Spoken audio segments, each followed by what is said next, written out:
Bom sábado. Vamos trabalhar. Título da lição e verso. Confiando na bondade de Deus. Abacuque. Ok, verso. A terra se encherá do conhecimento da glória do Senhor, como as águas cobrem o mar. Abacuque 2:14. Ok. Na verdade, o texto é de Filipenses 4:19? Ou de Abacuque 2:14? Qual dos textos? Essa é a primeira pergunta. Essa é a primeira pergunta interessante da lição. Vamos lá. Objetivos da lição. Saber que é bom levar a Deus nossas perguntas importantes, porque, ao discutirmos com o Senhor, aprendemos a Então, primeira questão que estava no objetivo de estudo da lição dessa semana, ou seja, o que a gente deveria ter aprendido na lição dessa semana. Primeira coisa, que é bom, ou seja, que é agradável, que é de boa índole, de bom alvitre, levar para Deus as perguntas que eu tenho de inquietações que eu carrego no coração. Entender isso e compreender isso de forma completa, ou seja, eu não tenho limites para as inquietações que eu posso levar para Deus, é a grande questão que envolve a lição dessa semana. Ou seja, se eu tenho dúvidas de qualquer espécie, se eu tenho questionamentos de qualquer espécie, se eu tenho conflitos de qualquer espécie, o lugar para onde eu tenho que levar esses conflitos é para quem consegue respondê-los. E só tem uma pessoa no universo capaz de responder todas as inquietações, porque vê todas as coisas sempre. E vê todas as coisas de forma completa. Esse é o grande centro de atenção do que a gente estudou essa semana a partir do livro de Abacuque. Ou seja, Deus não oferece limites para as minhas perguntas. Ele não impõe nenhum tipo de limites a questões que eu deva levar para Ele. Muito pelo contrário, Deus incentiva que se eu tenho alguma pergunta, que eu as faça para Ele, porque Ele é capaz de responder. Uma outra questão que está no objetivo central dessa semana é a questão de eu poder discutir com Deus essas inquietações. Não é só o levar para Deus as minhas perguntas, mas é eu poder discutir com Ele essas inquietações. Deus também não impõe barreiras para essa discussão. E isso é uma coisa fantástica, você ter alguém, uma pessoa, com quem você não tenha limites de discussão. Porque todos os outros lugares do mundo você vai ter limites para aquilo que você pode discutir e para aquilo que você pode perguntar. Há perguntas que você não pode fazer e há discussões que você não pode ter com determinadas pessoas, mas com Deus não existe esse limite. Qualquer pergunta e qualquer discussão, Deus permite, desde que seja feito com Ele. E isso é uma coisa interessante no objetivo central da lição. Diga. E ele não fica bravo. Sim, ele não põe limites, portanto ele não fica bravo. Ele vai estar lá e quantas vezes você perguntar, tantas quantas vezes ele vai responder. Ele não tem limitações para isso. E aí vem uma terceira questão, e essa talvez seja a mais complexa do fenômeno. Deus não impõe limites para as minhas perguntas e nem para as minhas discussões, por causa do terceiro objetivo desse conhecimento que estava na parte central da lição dessa semana. Deus não põe limites para as minhas discussões e nem limites para as minhas perguntas que eu faça a Ele, os meus questionamentos que eu faça a Ele, porque Ele tem lições para me ensinar. Essa é a parte complicada do desenho. Qual é a questão que Deus impõe limite? Aquela em que eu quero ensinar Deus a como fazer as coisas. Essa questão tem limite. Essa questão é a única limitação que Deus impõe nas perguntas. Quando eu quero ensinar a Deus como fazer as coisas dele. Ou seja, Ele não põe limites para as minhas questões e nem para as minhas discussões, desde que eu esteja disposto a aprender dele a resposta. Porque Ele sabe a resposta. A resposta vem pela Bíblia, a resposta vem por Ele, a resposta vem pelos fenômenos de criação, ela vem por todas as portas que Deus escolheu revelar. Sim. Deus ensina pela sua palavra, Deus ensina pelo exemplo do seu filho, Deus ensina pela relação das coisas que Ele criou e Deus ensina pelo contexto, as coisas que acontecem. O problema é se eu estou disposto a aprender. O limite que Deus impõe para as perguntas é o limite de eu querer ensinar Deus e não o contrário. Quando eu vou com discussões para Deus é porque eu não tenho as respostas. Se eu não tenho as respostas, eu tenho que estar disposto a ouvir quais são as respostas. O único limite que Deus impõe é aquele de eu querer ensinar Deus como as coisas têm que ser. E aí eu inverti a lógica das coisas e ele deixa de ser Deus e eu passo a ser Deus. Esse é o único limite imposto na questão. Fora isso, não há nenhum outro limite. É para ele quem a gente leva tudo. Sim, o livro de Jeremias é só perguntas, o livro de Abacuque, no início dele, é uma bateria de perguntas. Capítulo 1 é uma bateria de perguntas. A questão não está em eu poder ter perguntas, a questão está em eu querer ouvir as respostas. Essa é a questão toda. Sim, sim. O método principal de Cristo é esse. É a arte de fazer perguntas. E não é qualquer pergunta. É a arte de fazer a pergunta certa. Porque as perguntas erradas me levam a respostas erradas. Mas as perguntas certas me fazem encontrar as respostas certas. E essa arte das perguntas certas é a grande questão que paira na instrução bíblica. A coisa mais fantástica da Bíblia não está nas respostas que ela dá, mas na capacidade de ela me ensinar a fazer as perguntas corretas para ter as respostas corretas. Quando a gente lê a Bíblia com essa perspectiva, a Bíblia se torna um livro fantástico, porque ela abre perguntas em todos os ramos do conhecimento humano. E ela oferece caminhos para essas respostas em todos os ramos do conhecimento humano. É quase que impossível você encontrar algo que a Bíblia não te indique a pergunta para encontrar a resposta. E isso é fantástico no texto. Portanto, ela seria um livro fantástico para, no campo da ciência, por exemplo, eu formatar hipóteses. Ela é um livro ótimo para isso, porque ela me oferece as perguntas primárias, que são aquelas que a ciência insiste em não fazer, porque se fizer, encontrará a resposta que é latente no modelo científico. Deus existe, Deus criou. Mas eu acho que o bom é que nós só fazemos perguntas quando nós conhecemos alguma coisa daquela pessoa, quando somos amigos daquele. Eu acho que é bom, não é? Sim e não. No que diz respeito a Deus, Deus nos conheceu primeiro, antes que nós o conhecêssemos. Portanto, de novo, ele passa a ser único por isso. Todas as demais pessoas com quem a gente convive, a gente só tem liberdade para perguntar porque convive. Deus é o único ser em que, mesmo que eu não convivesse, eu teria liberdade para perguntar. Por um motivo muito simples. Ninguém vê eu fazendo as perguntas. Ninguém vê eu fazendo as perguntas. Então há uma coisa fantástica na ideia de Deus, que é eu poder fazer uma pergunta para quem está sempre aberto para responder, mesmo que eu nunca tivesse falado com ele. E ninguém vai me questionar por isso, por eu fazer essa pergunta. E isso oferece um paradigma novo de respostas possíveis para as perguntas humanas. Olha, eu tenho dito assim, que a religião adventista é como se fosse ciências exatas. O religião adventista, pela profecia, ele prova 100% aonde nós estamos. Sim, se eu olhar um fenômeno. Esse aqui. Não se eu olhar outro fenômeno. Esse aqui.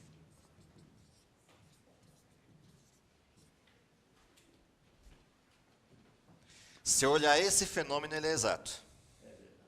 Se eu olhar esse fenômeno, ele não é exato. Por uma questão muito simples. Essa aqui, ó.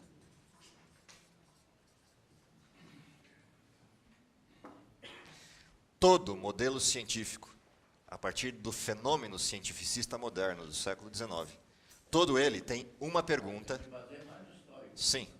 Todo fenômeno cientificista moderno tem uma pergunta que está baseada numa premissa errada.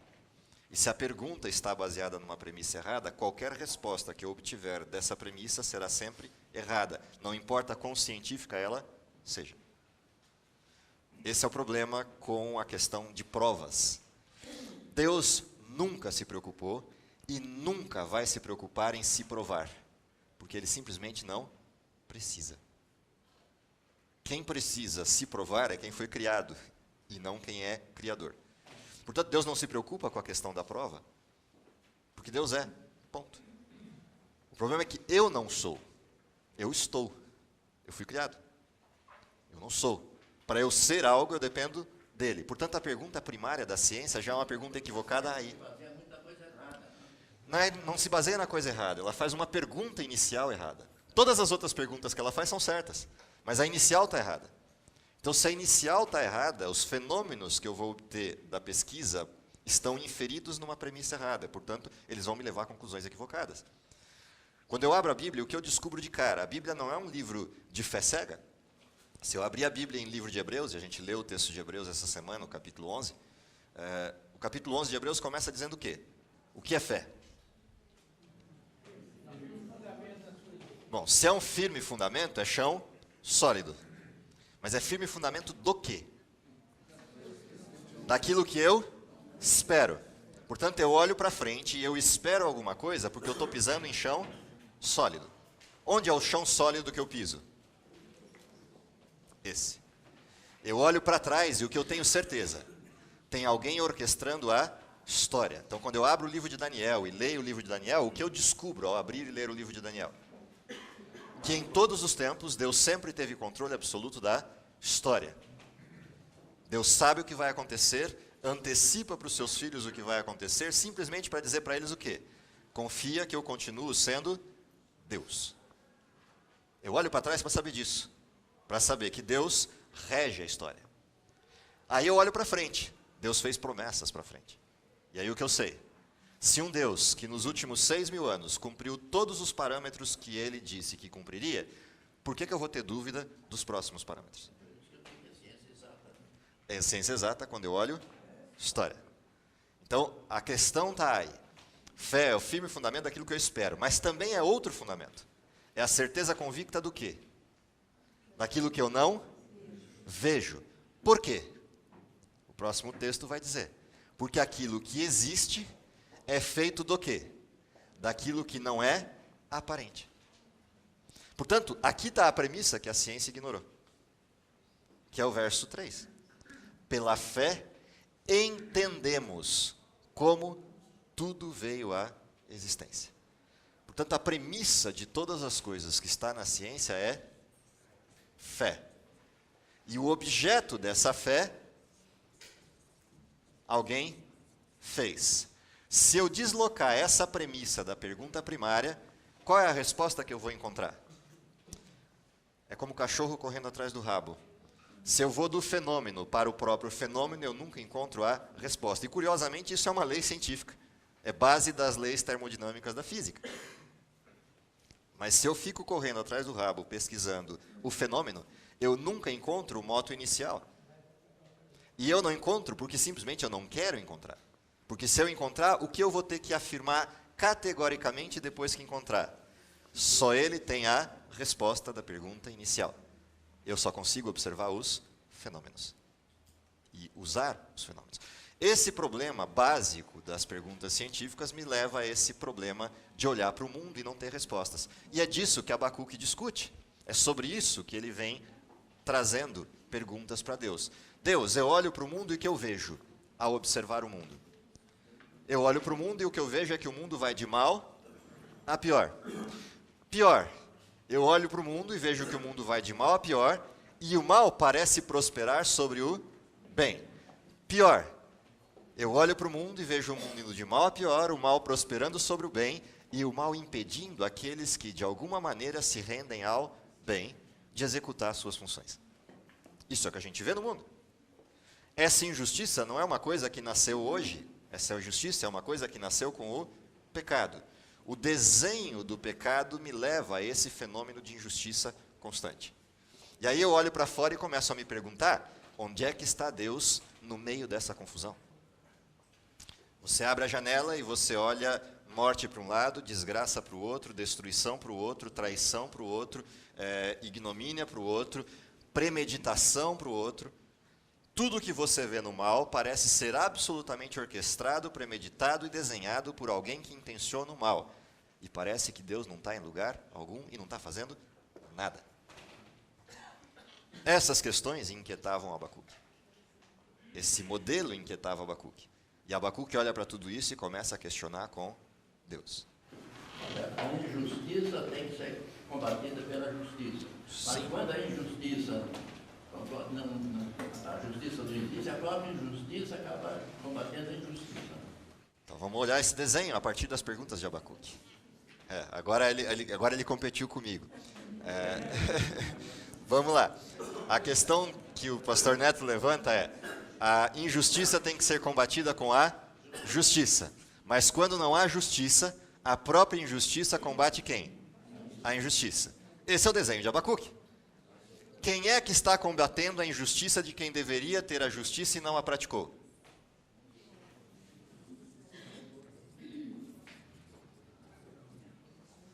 É isso que Abacuque está olhando. Deus mandou o ímpio para punir aquele que deveria ter a justiça e não a praticou. O mundo que ensina, diz a vez dos pais, não? Sim. Pai, você vai aprender lá no mundo. Sim. Portanto, qual é a relação que aparece em Abacuque? De alguma maneira, Deus tirou a mão e deixou o injusto sofrer na mão do próprio injusto. Não é o justo sofrer na mão do injusto, mas o injusto sofrer na mão do injusto. O que estava acontecendo com Israel? Israel negou a sua missão. O povo de Israel foi chamado para Deus para viver a justiça de forma plena. O que era viver a justiça de forma plena? Primeira relação, manter fiel todos os paradigmas que Deus estabeleceu na sua lei. Deus desenhou um povo. E desenhou um povo de que jeito? Chamou esse povo da escravidão egípcia para o meio de um deserto e entregou para esse povo um desenho. Se vocês viverem esse desenho, não há nação no mundo que será igual a vocês. Por duas razões. Primeiro, porque vocês vão resgatar o paradigma inicial da criação. Vocês vão ser vocês de fato. Segundo, porque eu vou poder abençoá-los em função disso. Vocês cumprem aquilo que é o paradigma inicial e a minha parte no modelo, que é o que eu prometi, eu também cumpro. Sejam fiéis, eu sou fiel. O que Israel fez? O que Israel faz é simplesmente aceitar a fidelidade de Deus e as bênçãos que Deus quer dar, mas não quer viver a vida que Deus desenhou. E aí começa a estufar o peito e dizer: nós somos filhos de Abraão, nós somos filhos de Deus, jamais seremos destruídos porque Deus não permitirá que nós sejamos destruídos. Mas no dia a dia o que Israel faz? Rouba, mata, maltrata pessoas, trata mal os estrangeiros, lesa os seus próprios semelhantes, busca o mesmo paradigma de crença dos povos estrangeiros de Israel e vai para a idolatria e ignora Deus. Ou seja, faz todas as coisas ao contrário do que Deus desenhou. E bate no peito dizendo: nós prosperaremos. O que Deus faz? Deus retira a mão e deixa que Israel viva a consequência da escolha e do caminho que ele mesmo escolheu. O resultado: Babilônia infla-se sobre Israel. Primeiro os assírios, depois os babilônicos, inflam-se sobre Israel. Numa primeira instância, os assírios se inflam contra os reinos do norte, os 10 reinos do norte, e depois Babilônia termina o processo, levando Judá em cativeiro por 70 anos. Esse processo que o pastor Neto levanta, de a injustiça servir de justiça ao injusto, é um desenho daquele que nega a misericórdia e a bondade de Deus. Deus não pode atuar se eu não quero que ele atue. Deus respeita a minha vontade e meu livre-arbítrio. Ele quer me fazer perfeito, ele quer me fazer eterno, mas ele respeita a minha escolha de não querer ser nem eterno e nem perfeito. Deixa eu só ir na ordem, porque senão eu perco a referência. Fala o Furquinho, depois Neto, depois a professora Deise. A lição mostrou, eu estava vendo isso, que a preocupação de Abacuque era que, se Deus fosse julgar Israel, Deus ama o pecador, ele odeia o pecado. Agora, Babilônia julgar Israel, É destruição. ficou apavorado. Sim, porque é exatamente a injustiça julgando a injustiça. Ela não tem limites e não tem preceitos claros.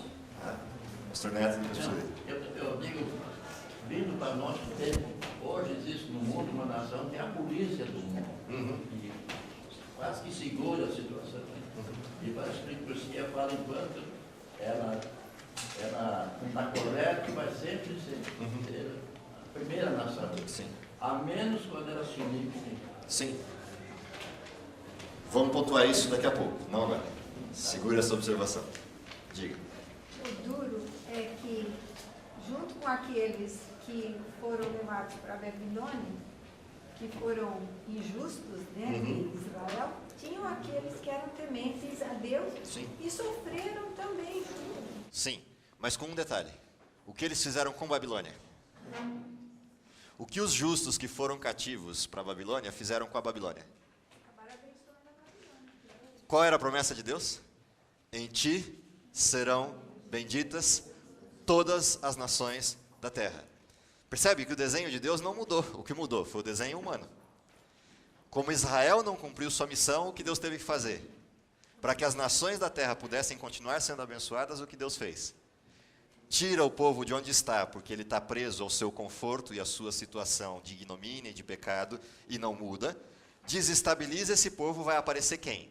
Quem de fato é justo. E vai aparecer. Quem apareceu? Daniel, seus 3 amigos. E esses 4 sujeitos foram suficientes para converter quem? O rei de Babilônia. Só o rei de Babilônia.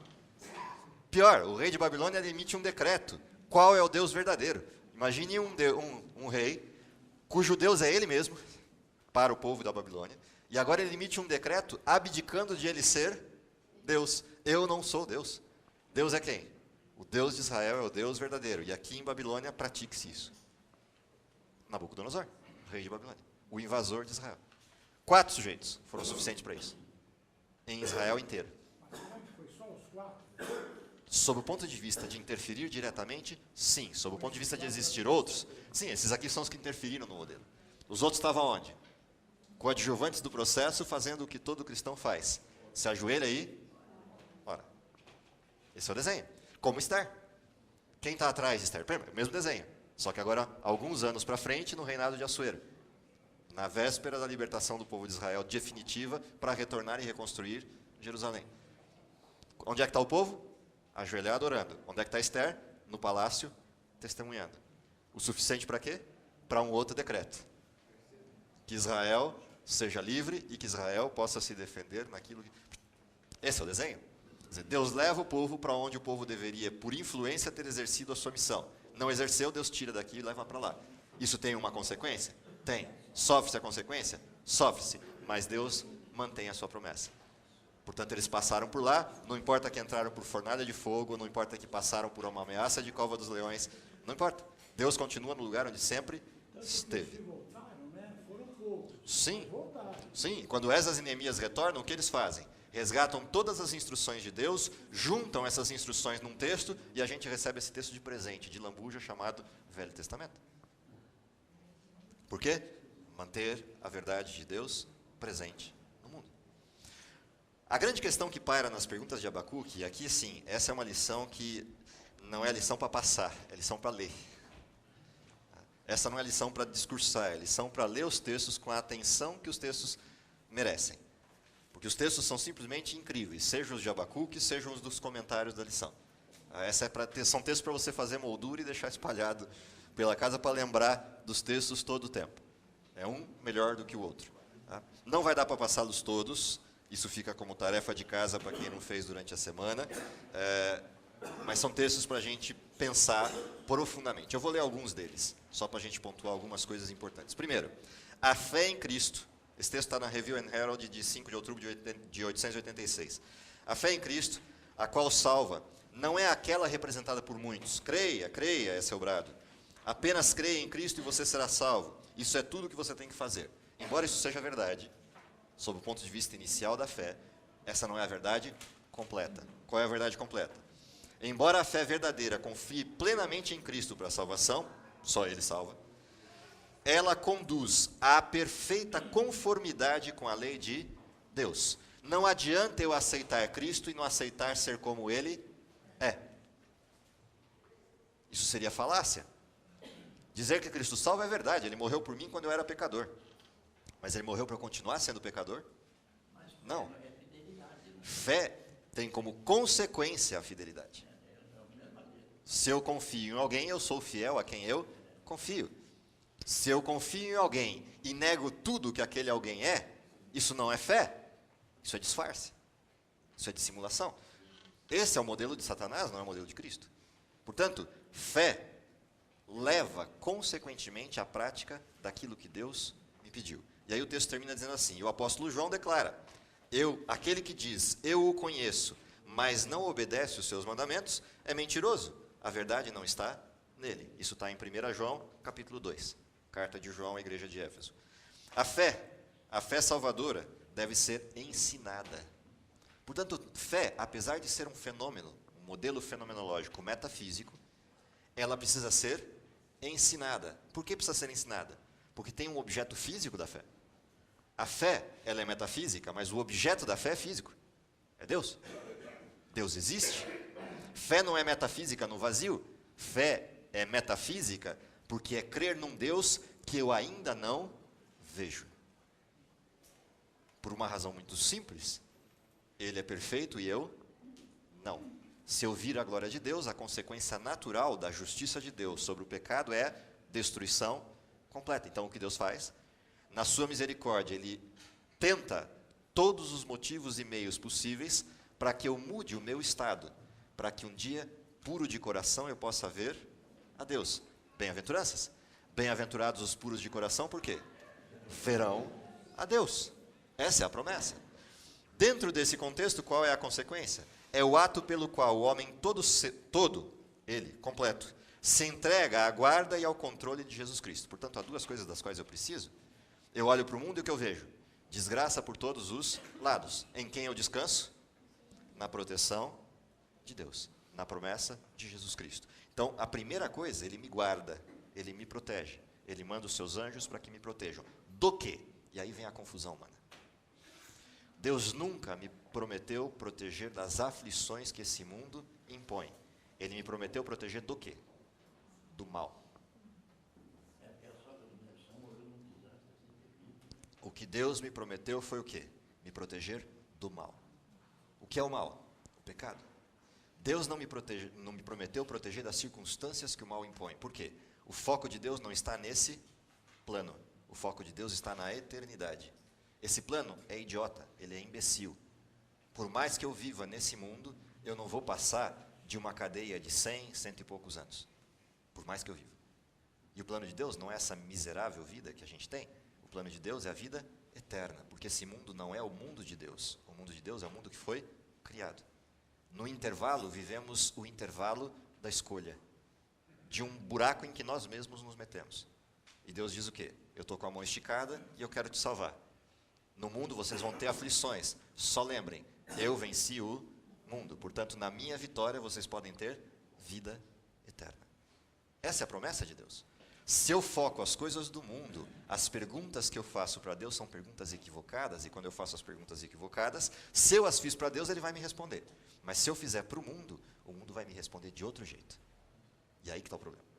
Quando eu faço as perguntas do sofrimento para o mundo, qual é a resposta que o mundo pode me dar? Se o mundo me respondesse, eu pequei, aguenta, ainda estava bom.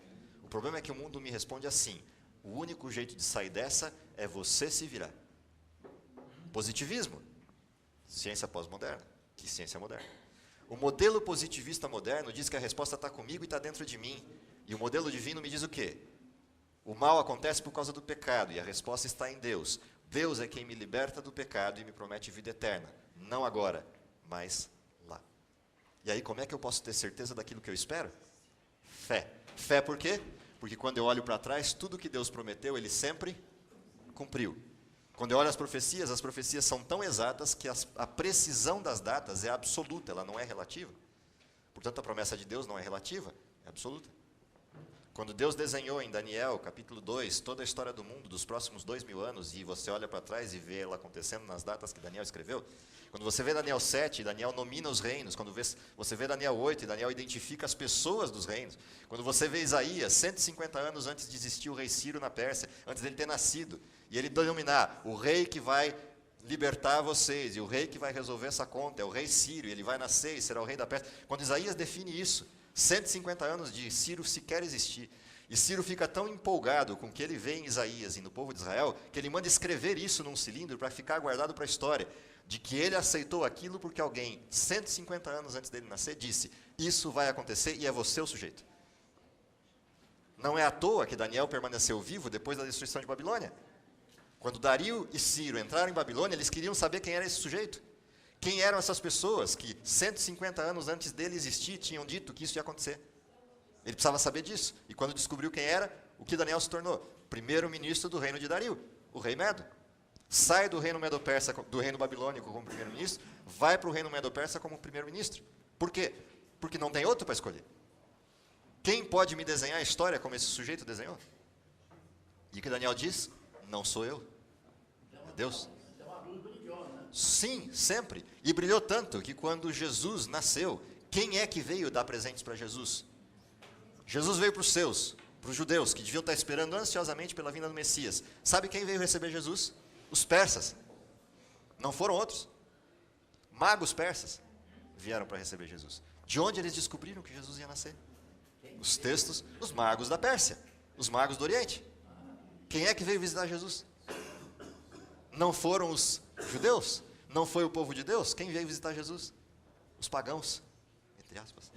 Viram os textos de Daniel, viram a estrela no céu, conectaram os textos e falou, só tem uma profecia para esse tempo. Que profecia é essa? Daniel tinha escrito, capítulo 9. Inclusive tinha dado a data em que Jesus nasceria. Tinha dado a data em que Jesus seria batizado. Tinha dado a data em que Jesus seria morto e a data em que Paulo se converteria e evangelizaria para os gentios. Está lá, Daniel 9. Desenhado, perfeito. Calendário perfeito. E os persas viram isso. Fizeram o quê? O que tinham que fazer. Juntaram suas tralhas, botaram nos camelos e uma viagem de meses até chegar em Belém. Chega em Belém e começa a perguntar quem é que sabe. Ninguém. Curiosamente, o que diz o texto de Abacuque? Espera na promessa. Deus não desamparará o seu povo. Deus cumprirá aquilo que Ele mesmo prometeu, seja na destruição de Babilônia, seja na manifestação do Messias. E o que Abacuque pediu ao povo que esperasse, Deus cumpriu. Portanto, esperar no Senhor é a única alternativa humana, fora do positivismo moderno. Diga. Então, Moisés, a fé tem a ver realmente também com nossa obediência e nosso trabalho, porque Deus falou para Abraão, você crê em mim, você acredita que eu existo, vai por terra que você não conhece, E deixa que eu te mostro o caminho. Eu estou te mandando. Noé, você confia em mim, você acredita que eu existo, vai Prega por 120 anos que eu vou cumprir o que eu estou falando. Daniel, você acredita que eu existo, tem fé, não come essas coisas do reino. Percebe? As mensagens estão lá. Sim. Mas eu não tenho que fazer alguma coisa para obter algo. Eu tenho que fazer uma coisa por quê? Porque eu ganhei algo. É diferente. Não há paga que eu possa dar a Deus da bondade que Deus tem. Eu só retorno a Deus em gratidão porque Ele simplesmente é Deus. O processo da salvação em Cristo é um processo de gratidão. Ou seja, Deus me salvou quando eu era pecador e não depois que eu fiz algo. Ou seja, não existe salvação pelas obras. Salvação é sempre pela fé. E Abacuque vai ao extremo de dizer, o justo viverá por fé. E Paulo repete o fenômeno em Romanos. O justo viverá da fé. Por que o justo vive da fé? Porque não há outro lugar onde obtenha respostas para aquilo que não tem respostas na estrutura humana. E é curioso, porque a gente não consegue nem pensar se não tiver fé. O pensamento é produto da fé e de acreditar em algo. Senão não existe pensamento. Sem fé não tem pensamento. Sem fé não existe expressão de pensamento. Ele falou ali, né, sobre Noé, sobre alguns patriarcas. Hebreus capítulo 11. A gente, ontem no PG, no pequeno grupo, presencial, estava conversando um pouco sobre o tema e a gente, num determinado momento, nós vimos assim, discutimos que nós às vezes esperamos uma coisa de Deus, já esperando o prêmio, já esperando a bênção. E o que nós devemos fazer é fazer sem esperar as bênçãos de Deus, porque Deus abençoou de acordo com o que Ele promete. Deixa eu separar as coisas para não misturar, não confundir os fenômenos. Por que eu pratico as coisas que pratico? Porque Deus me salvou, primeiro. Qual é a coisa que Deus espera de mim? A única coisa que Deus espera de mim. Que eu seja fiel na missão que Ele me deu. Qual é a missão que Ele me deu? Viver o amor de Cristo, de tal forma que o mundo saiba que eu sou diferente. Primeira questão. Segunda questão. Viver a fidelidade a Deus, de tal forma que o mundo veja que eu sou diferente. Porque eu serei diferente, se eu viver aquilo que Deus me pediu.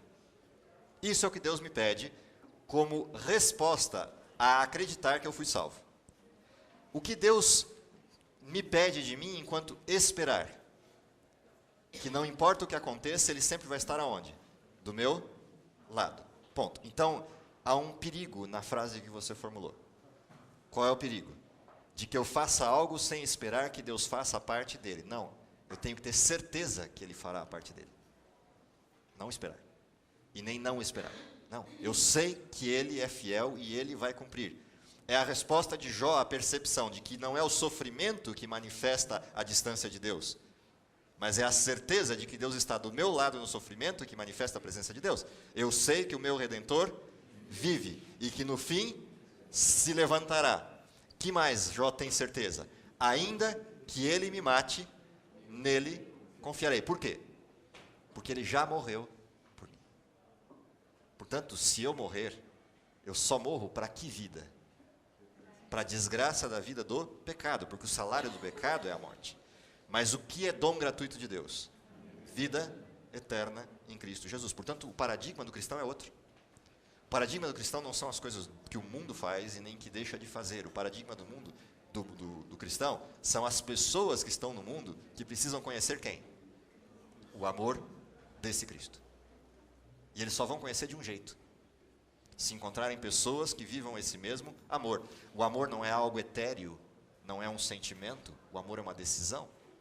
Amor é racional. Eu escolho amar, mesmo que a pessoa não seja digna do amor. Aliás, amor é isso. Amor é amar quem é indigno do amor. Porque amar quem ama em troca é simples. Até os ímpios fazem isso. Mas amar quem não oferece nada em troca, isso é algo que excede todo o entendimento. E é a paz que Deus nos dá. Excede todo o entendimento. Esse é o desenho. Fechando, para a gente conseguir concluir a lição no horário.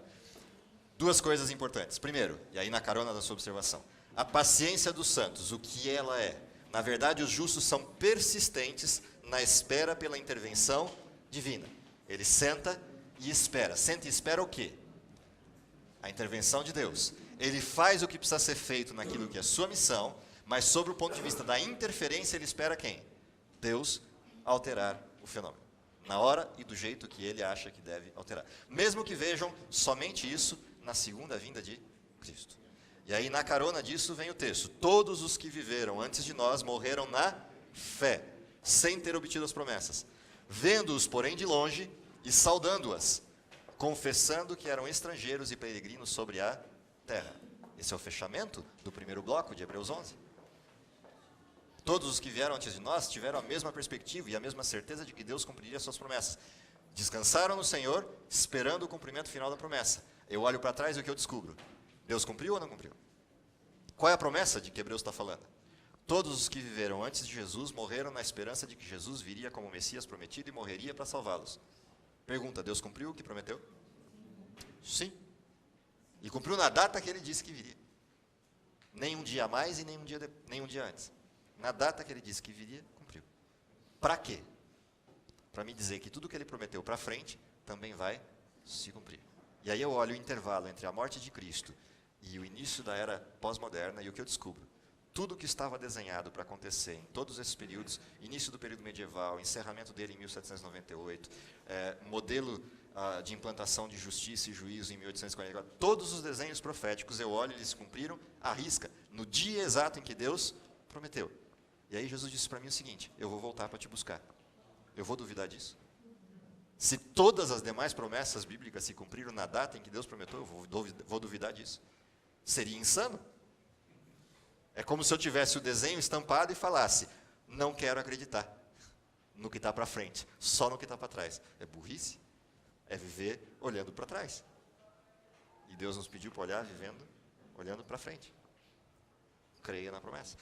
Quando eu olho para frente, o que eu descubro? A fé que fortaleceu Abacuque e todos os santos e justos naqueles dias de grande provação é a mesma que sustenta o seu povo hoje. Nas horas mais escuras, sob as mais proibitivas circunstâncias, o cristão fiel firma-se sobre a fonte de toda luz e poder.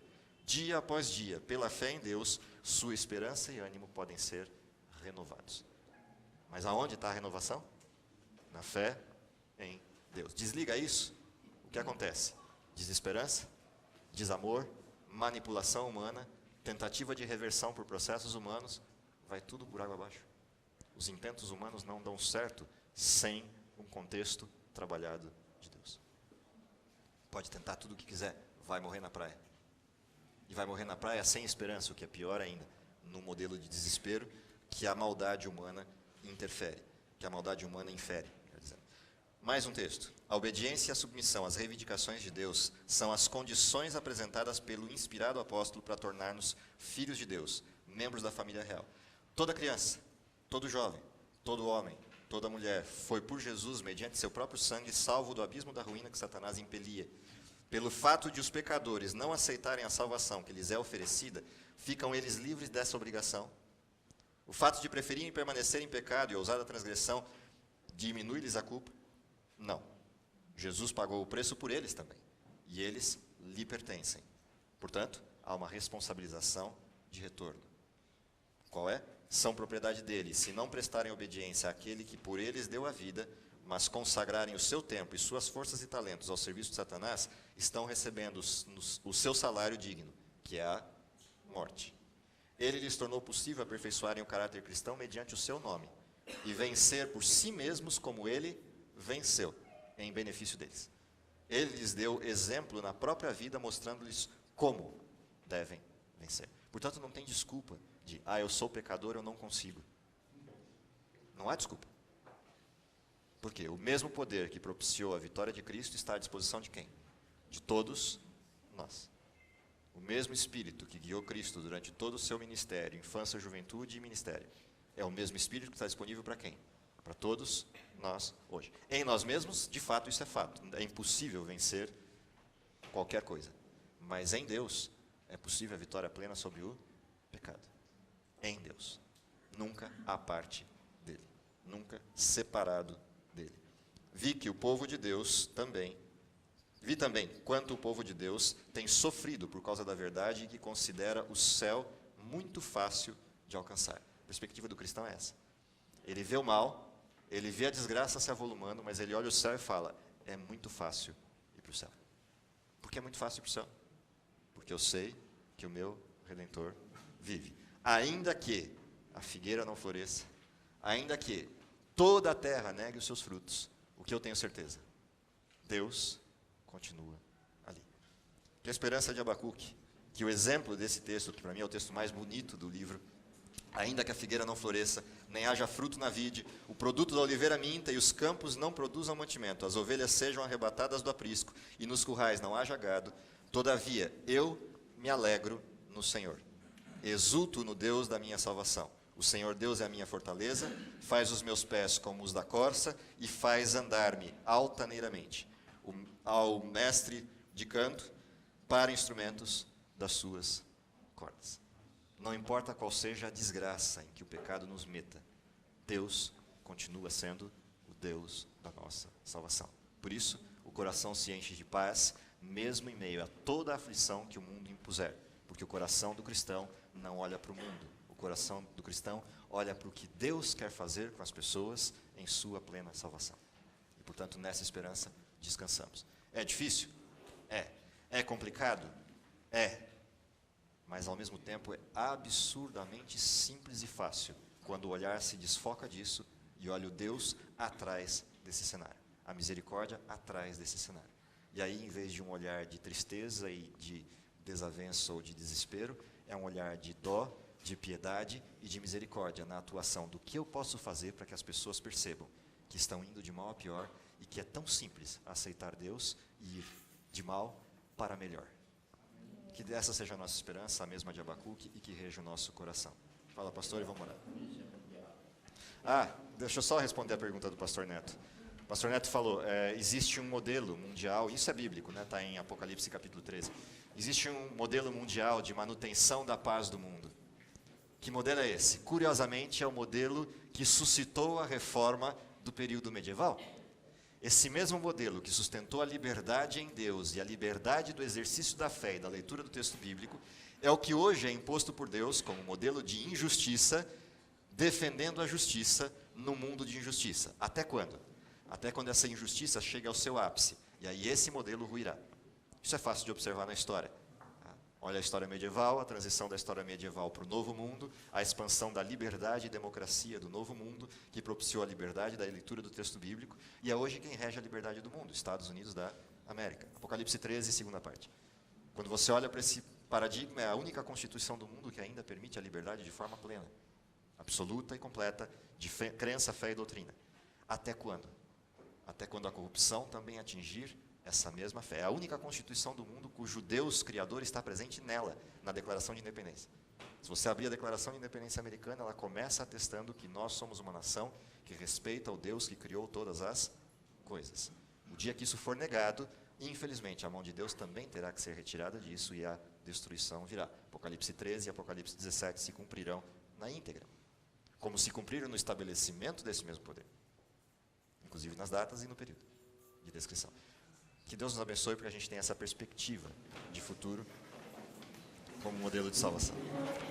Querido Pai que está nos céus, te agradecemos, em primeiro lugar, pelo dom da vida, pela oportunidade que temos de sermos chamados teus filhos, pelo infinito amor manifesto na cruz do Calvário, pela morte de Cristo em nosso favor, quando éramos ainda pecadores. Amém. Te agradecemos porque essa perspectiva de passado nos dá um vislumbre das promessas e maravilhas que estão reservadas para o futuro, e principalmente nos dá a certeza convicta de que tudo isso que nós não vemos, apenas observamos com os olhos da fé, se cumprirá da mesma forma como foi cumprida toda a tua promessa no passado. Amém. Perdoa nossos pecados, dá-nos poder para manifestar o amor de Cristo em nossa vida de forma completa e, se possível, dá que possamos vê-lo voltando ainda em nossa geração. Isso é o que lhe pedimos, confiado nos méritos de Jesus. Amém. Amém.